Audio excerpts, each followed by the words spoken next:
Good morning, good afternoon, good evening, and welcome to the final Studio Live Today podcast of 2025. I'm going to give you 13 of my hot takes, my predictions for what 2026 is going to look like and be all about. And look, it's going to be half prediction and half wish list.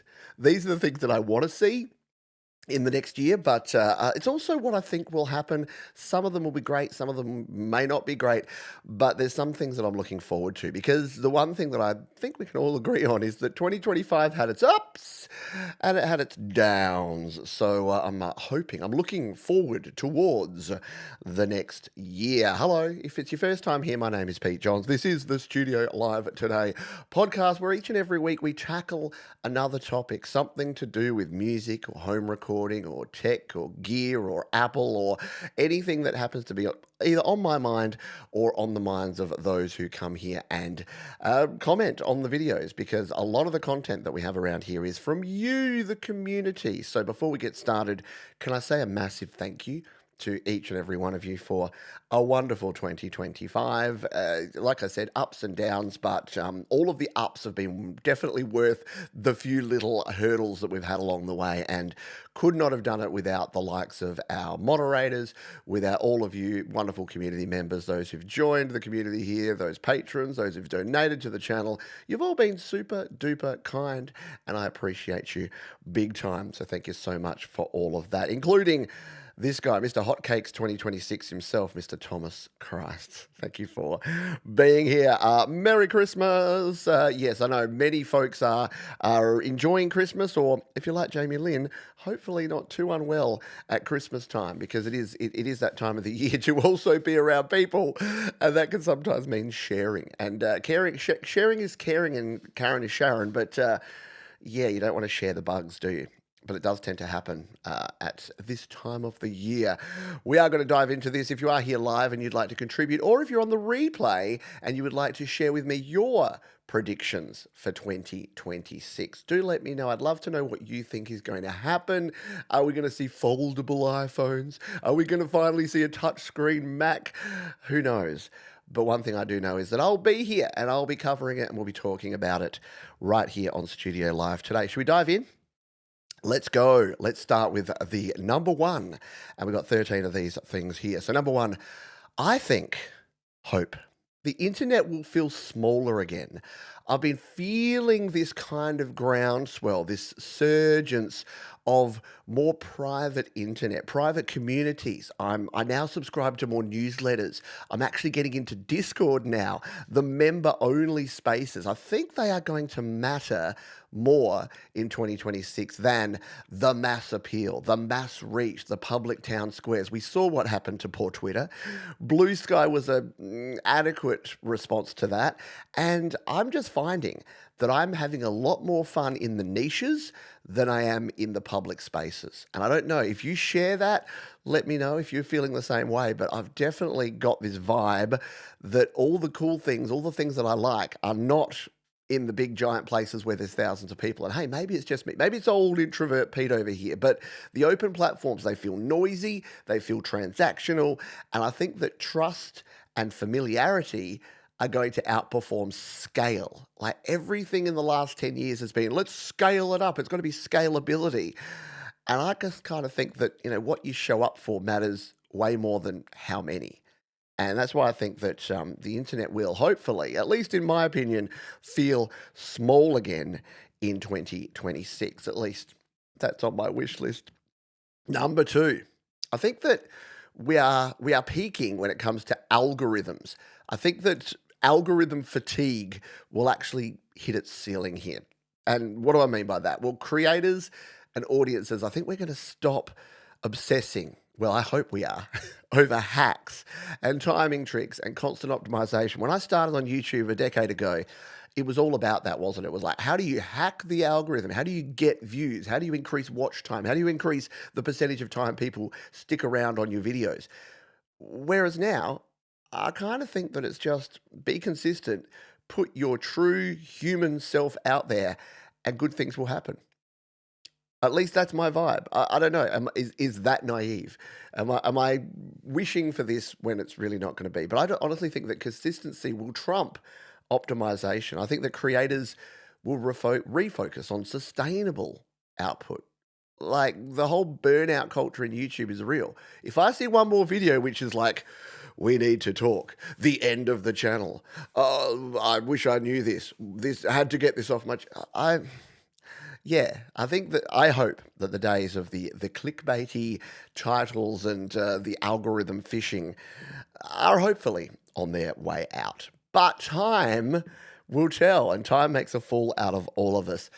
Pause quickly to say hello to the folks who are here live. I know if you're on the replay, please drop your comments. I'm down there constantly. And I know when you're watching a live show on a replay, sometimes you're like, what are you talking to the people and making comments about things? But I will make sure that I read out people's comments as we go. Yeah, here's the thing, Thomas. It is a nice Dr. Seuss shirt, but there's a little trick here because it's a little more scar than it first appears.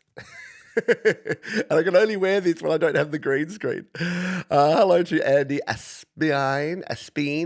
Hello to Greg Hutto Music. Merry Christmas to you all. Yes, I'm live and direct from Adelaide, where it is Boxing Day. Number 3. Apple, and by the way, timestamps in the description if you're watching on the replay, not if you're here live, because that would be hard. We haven't perfected a way to get live timestamps just yet.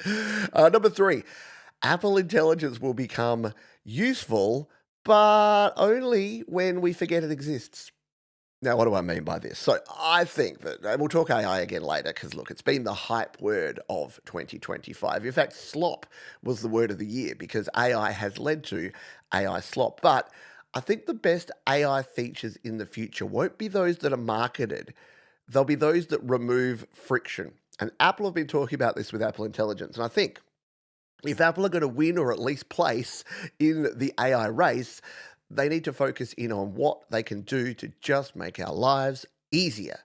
Not enhanced, not replaced, just remove those barriers. Instead of being, look what AI can do, it can make a picture of Father Christmas surfing on a wave of pygmies. And it's like, no, we want it to just easily do the things we want to do. We want it to go, actually, I know all the tags that you use, Johns, so therefore here's 500 characters of tags that can work perfectly for today's podcast. That's what it does. That's what it can do. That's what I love about it.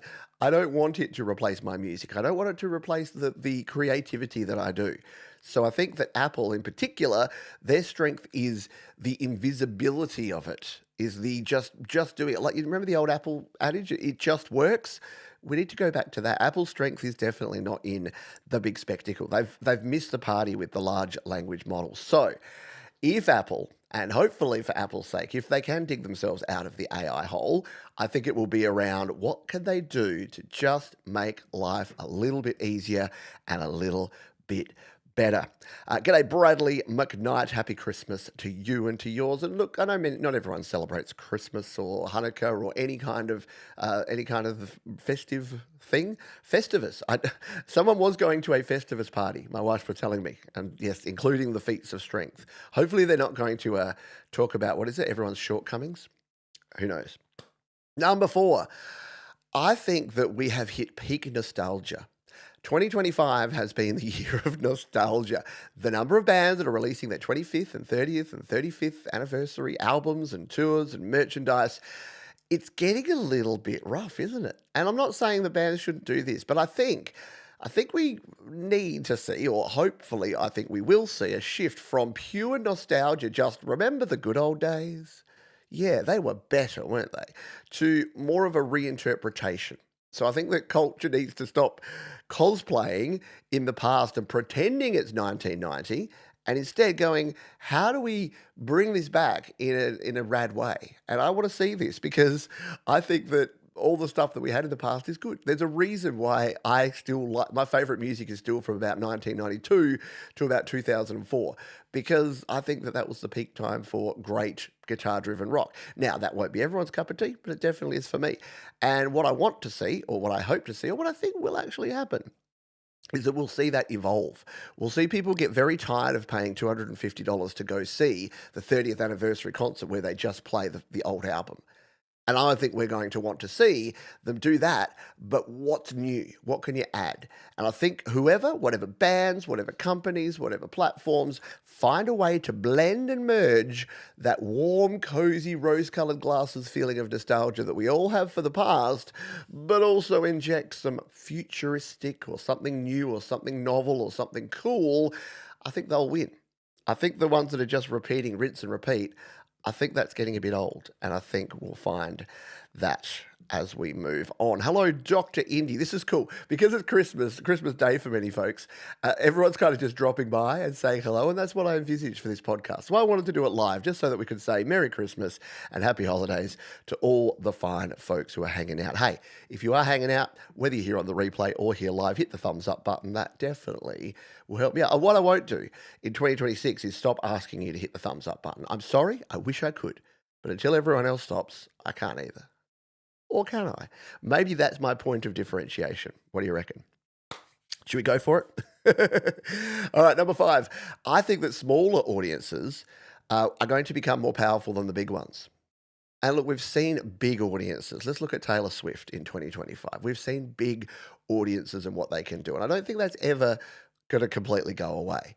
But I think the old 1,000 true fans model that's been talked about for decades now, I think that's becoming more the norm and less aspirational, at least in my experience. I mean, I'm living and breathing that world where people are saying, oh, wouldn't you rather? Did you know that you could scale your channel? You could dive into shorts and you could go TikTok viral and get like 1 million followers and then get big giant brand deals and become an influencer on Instagram and then get a team of people that you then have to manage. And I'm like, I don't want any of that. I am very happy and comfortable. I did a podcast a few weeks ago about the myth of more and the fact that more isn't always better. Enough is often what we're looking for, but we think we want more because we need to keep up with the Joneses or we need to show and flex our clout on social media. And I think that we're starting to hit peak overload when it comes to big. And I think that community in 2026 is going to trump virality. What do you think? Let me know. Brad example, Merry Christmas to you. Yes, please spend time with your family. Please, if you're hanging out at Christmas time or if you're doing things, please do that. You can catch up on this one. That's the beauty of YouTube. This won't go away. You can come back and catch the replay. It will be here. But thank you, Brad, for all of your support in 2026. Let's get into number 6 for 26. I think that fashion and culture is on the move.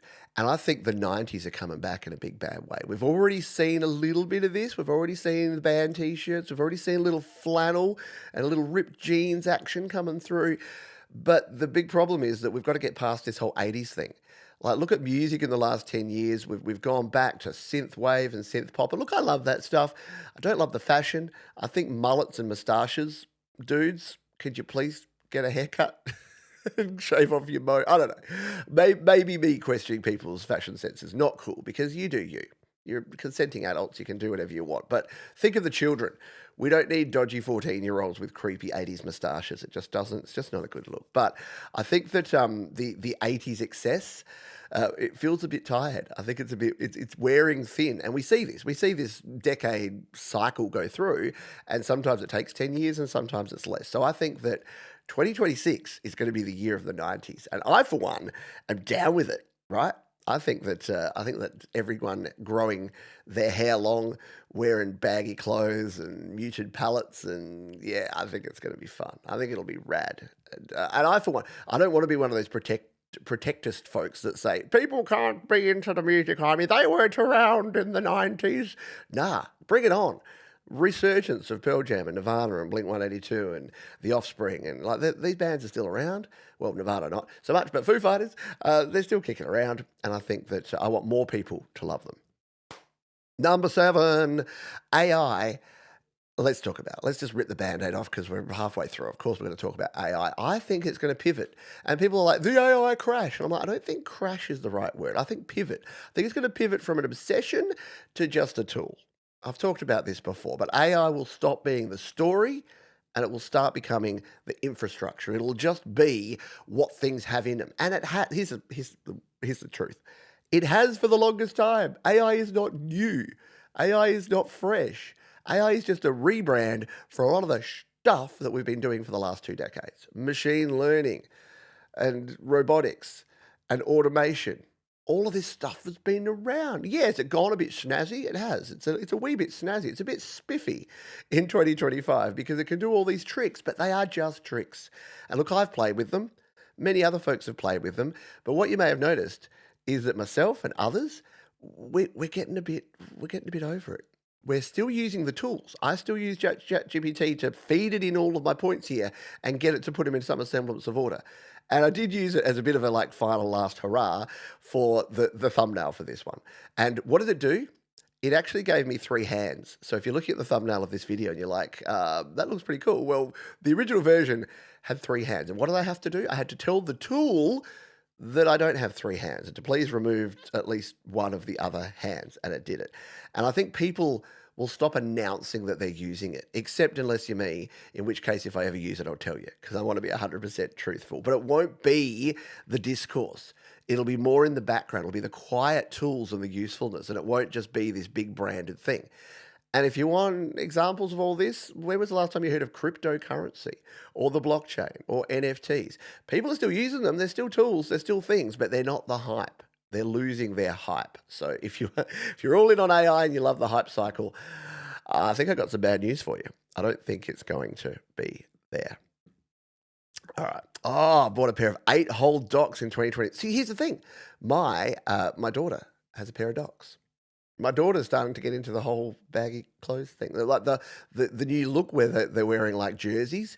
That's cool. That's what we did. Remember starter jackets? Remember wearing like New York Knicks and LA Lakers jerseys?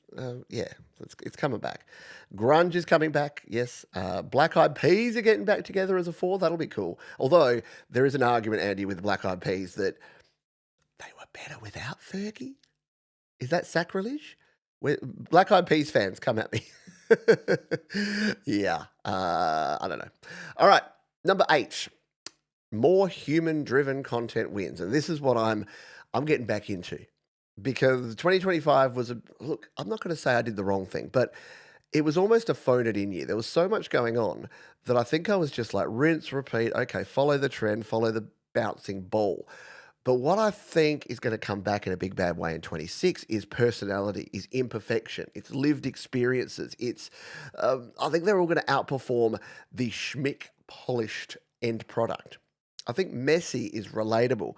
If I'm sitting here in front of my green screen, look, there's nothing wrong with that, right? But look, that's my bed. It's not made perfectly. That's my wife's work desk. That's my CD collection. That's my that's my sign that reminds me that life does not have to be perfect to be wonderful. And that's a very cool Christmas tree that creates some cool sparkles.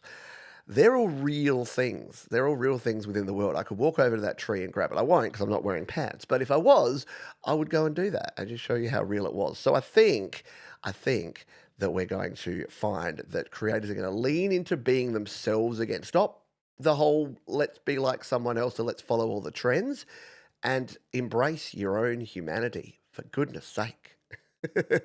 Yes, chucks also never go out of style. I want to see everyone rocking docks and chucks and just enjoy. And the good news for me is I've never stopped wearing baggy jeans and docky jerseys and all of that stuff that we wore. I look like Kevin Smith did in 1992. All right. Where are we? Yeah, number 9. We are racing through these. It's almost like Pete wants to go watch the cricket, the Boxing Day test. Number 9, indie artists gain power through direct-to-fan models. As much as I adore the fact that, look, DistroKid are a massive sponsor here. Full disclosure, they sponsor my weekly Your Music live show and have done for more than 3 years. And I love the fact that they provide you with the ability to put your music on Spotify and Apple Music and Amazon and Tidal and Deezer and YouTube Music and all the places. Yet I think we are also going to see an add-on. So everyone will still do that because that's your buffer, right? That's your mashed potatoes. So that's a delicious giant plate of mashed potatoes where you can be everywhere and you can fill up on mashed potatoes. But if you want to lay a delicious eggplant parmigiana on top of that bed of mashed, now I'm getting hungry. Is it lunchtime? Then that eggplant parmigiana, or insert your favorite food in there, is going to be what we as creators can actually deliver. So through things like memberships, through things like email lists, through Bandcamp, live streams, communities, support groups, Discords, I think we're going to pull out a lot of those middle people. So it's not going to be that whole everything has to go through a platform. Or if it does, it uses a platform instead of embraces a platform. So the platform's just the tool, a bit like AI. YouTube will just be the tool. Twitch will be the tool. Instagram will be the tool. But you'll be engaging directly with the creator. Because I think like people say, the parasocial relationship is dangerous. I don't really know about that. Because I think that the second that we started social media, or basically the second that the internet existed, it's become two-way. And if it's one way, you might as well go watch TV because you've got as much chance of Arnold Schwarzenegger talking back to you watching an Arnie movie as you do with some creators on YouTube now. And I just don't think that's what people want. I think people want the small, and look, maybe I'm biased because I have a small, intimate community that looks after each other, that is really tight-knit, but also welcoming. And that's the other thing. We're not talking cliques. We're not talking like people getting together and excluding others. We're talking about being inclusive, but actually gathering around with people that have similar interests. Not so that we can all be yes people and say, oh, yes, we all believe in the same thing and let's block out all other things. I'm still going to love the 80s and the 70s, even though 90s are my jam. You come out with some cool synthwave music, I'm all in. So, yeah, I just think that we're going to have these sustainable careers as opposed to the virality and these breakout fantasies that have been happening lately. And I hope so, because I want the kids to stop thinking that they should be influencers or YouTubers or Twitch streamers, because that's thinking you want to do it is not the first thing. The first thing should be that you're passionate about your topic, your subject, your area of expertise. And then you look at the ways in which you can share that love and passion. I think we're seeing a lot of the flip side. It's like, I want to be a YouTuber or I want to be a TikToker. And now what do I make stuff about? You got an ass up. You got it the wrong way around, I think, in my humble opinion. Before we continue on, Fergalicious, there you go. Jamie Lynn, thank you so much. I appreciate you. This is what we're talking about. Folks like Jamie Lynn. I've been in other chats and streams with Jamie Lynn in there. We say g'day to each other. Then she comes to my streams. This is the thing. This is the sort of community that I'm actually talking about. It's almost perfect timing there, Jamie. But thank you so much. I appreciate you because, hey, that means a lot to me because you make your hard-earned money and you decide to donate it to me and the work that I do here. And again, it's exactly the model that we're talking about there. Let's talk about some tech, shall we? Let's nerd out for a minute here. Number 10, I think new smart instruments are coming to Logic Pro. Now, I know nothing. And look, I couldn't tell you if I knew something, but let's be honest, the likelihood that I've got some inside knowledge on the 26th of December is pretty slim. So what I'm hoping to see in 2026 from Logic Pro, I think we do need to see a big update. I think with anything that is a subscription model, I've always said that subscription models are fine. Not my favorite, not everyone's favorite, but they're fine as long as they are adding consistent improvements and consistent additional features. It's why a subscription for like an EQ is never going to float my boat. Because that EQ is not going to change every year. They're not going to add cool new sounds, cool new features. No, so I'm not paying a yearly subscription for an EQ plugin. But paying for a DAW, you better believe we're waiting. We're waiting on some new features. So what do I think's coming? I think we're going to get new smart instruments. So I'm expecting strings. We already have the strings. We have smart strings in GarageBand. We already have the strings and the horns. They're ready to go. We've got the full ensembles, but we just don't have the ability to use them as smart instruments. So I think that will be expanding out in Logic Pro, because once we have, at the moment, we've got keyboards, we got bass, we got drums. As soon as you can add strings and brass, you got yourself a band, you got yourself a big ensemble, you got yourself an orchestra at your fingertips. And I think that's the sort of quote-unquote AI and the sort of tools that are going to make creating rad in 2026. Guitar? Is that the final frontier? I would love to see.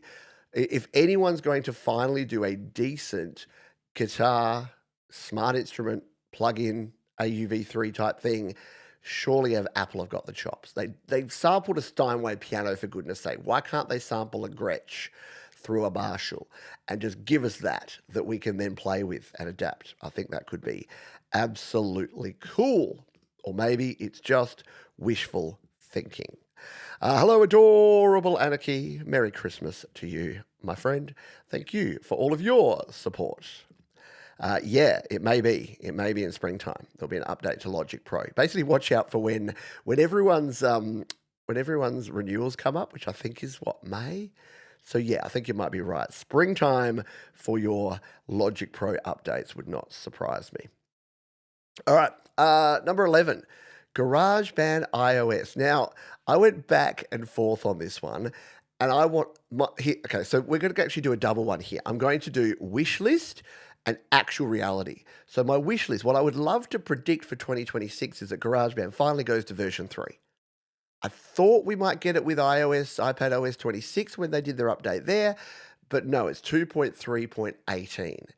And I'm getting to the point where we've had a GarageBand 2, then 2.1, and 1.1, 2, 2.2, 2.2, 2.3, 2.3. We're 2.3.18. We're at the 18th variation of version 2.3.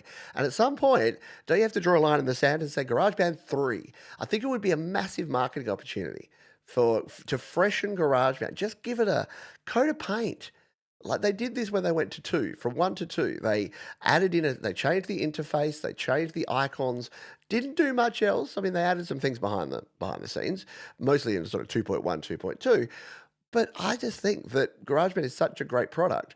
But I look back at my videos from 10 years ago, I don't have to change them because GarageBand hasn't changed. My 5 ways to use automation, which I made in 2016, I looked at that the other day and said, do I have to remake this for 2026? Not really. It doesn't, there's no difference. Everything looks almost identical. So that's what I hope. I hope we get a modern UI reset. I hope that we get some of those cool AI workflows and tools that we have for GarageBand. Because of anything, shouldn't GarageBand have the extra stuff? Shouldn't that have the AI stuff, the AI mastering assistant, all that sort of thing that helps people in Logic Pro? I reckon so. Reality, GarageBand 2.3.19. All right, moving on. Moving on to number 12. I think AI music discourse is going to cool as the novelty fades. I think the novelty is wearing off.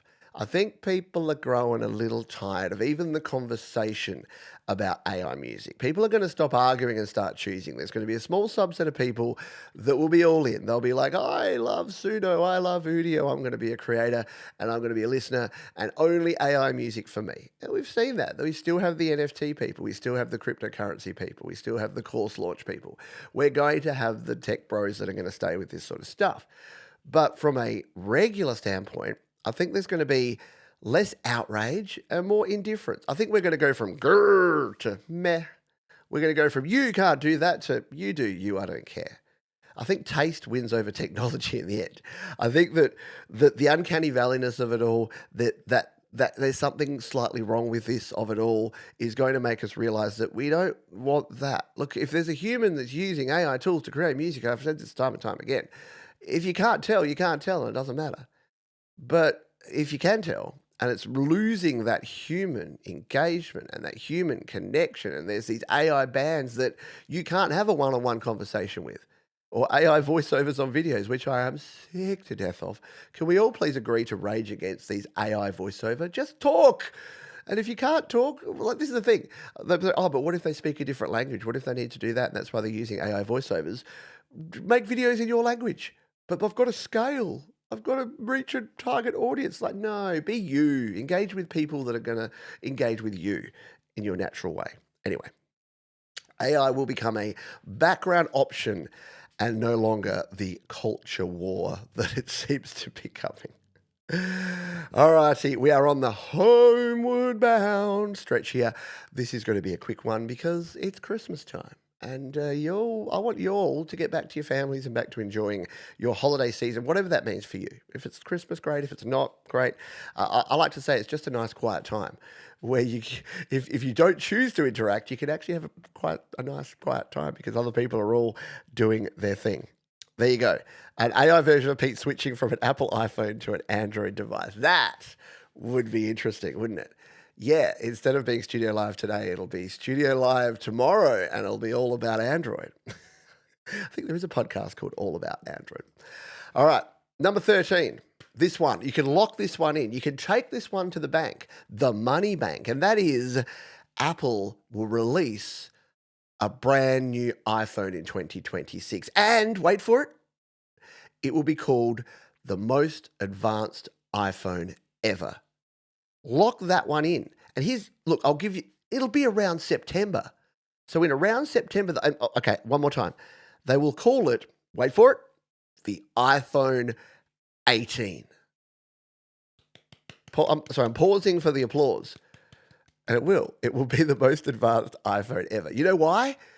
Because the camera will be a little bit better. And the chip will be a number higher. Yeah? It's going to be great. You mark my words. Mark the timestamp of this video right now and come back to me in September of 2026 and tell me I'm wrong.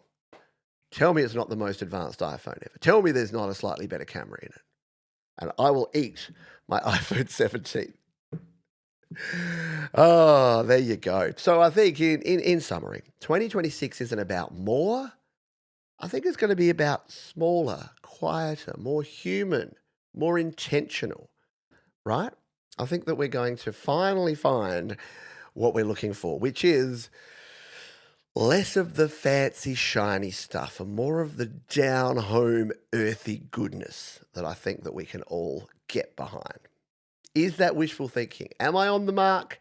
Or am I just telling you what I'm hoping will happen as opposed to what might actually happen? I know. This is where they change it and it'll be the iPhone 27. You know what's going to happen now, Tom. Now that I've gone all in on it, that is what will happen. Hey, thank you again so much for everyone for being here. If you haven't already hit the like button, please do that. If you're on the replay because you've just been stuffing yourself with turkey and ham and all the trimmings at Christmas time and you're watching this on Christmas evening, then please give a thumbs up and leave your comments. I'd love to know, am I on the mark? Am I on the ball? Are all of these predictions accurate? Or do you think that I'm just you're living in a dream, Pete, and 2026 will actually just be all AI-generated robots reading off similar lists to this in their robot voices? We don't know. Don't forget that we've got some great shows coming up for you. Yes, we have Your Music Live coming up in just a few days' time. So we've got the last YML of 2025. It's going to be super rad. Get behind that one. We've got the happy hour shows. I say shows because we have Thomas and Jade and myself and Brad. We all do shows on a Sunday morning, afternoon, or a Saturday night, depending where you are in the world.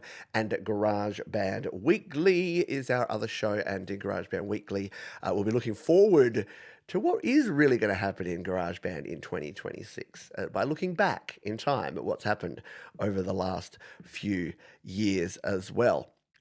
Hey, Dr. Indy, thank you for 2 months of membership. And Dr. Indy has paid it forward and given Free Your Mind a gifted membership. So, Dr. Indy, thank you so much. And as Thomas Christ says, yes, whatever happens, here's wishing for a great 2026. I agree wholeheartedly. Please check out our wonderful fellow creators around here, the wonderful Thomas Christ and Jade Starr and Leela, Lou Reality and Brad Example, and all of the cool folks who create videos and share themselves, which is awesome. It's always great to see. It's going to do it for me, folks, as we say at the end of each and every show. And we'll continue to say, be kind to yourselves, be kind to others, keep creating, and I'll see you real soon. Bye for now.